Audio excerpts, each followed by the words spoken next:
Okay, today is February 1, Saturday, 1 a.m. Nag-video lang ako kasi currently, nakaka-feel ako ng pain dito sa part ng, ito yan, dito. I don't know kung ano nangyari, pero, alam mo yung parang hinihiwa siya na ewan. So, dito may mga pain siya. Yan, dito. Kanina dito. Yan. Nahayaan ko lang muna mag-subside yung pain niya. Hopefully mawala. So for 2 days kasi naka-bed rest ako. So onti lang yung lakad ko, tapos pupuntang kusina or lalabas ng isang area. Kung hindi ganun ka ano yung katawan ko. So most of the time talaga nakahiga. Kasi nga,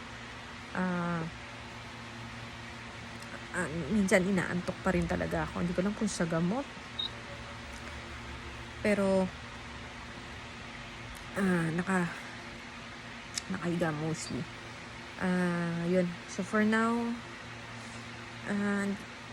andito yan sa ilalim ng kilikili ko. Yan, itong area. Yan, may pain dito.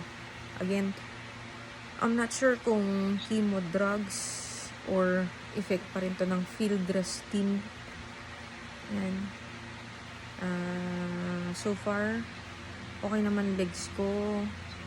Malakas, nakakatayo naman ako. Hindi ako nagsuka kahapon. Konting hilo, pero wala na yung suka. Dahil nainuman ko ng gamot. Again, yun, gusto ko lang i-record para lang monitored ko kung ano yung mga nagiging side effects sa akin. Ayan. So, sana gumaling na yung pain na to. Kasi nakakatakot kung may nararamdaman na mga pain na hindi mo maintindihan saan nanggagaling. Okay. Thank you for listening and watching.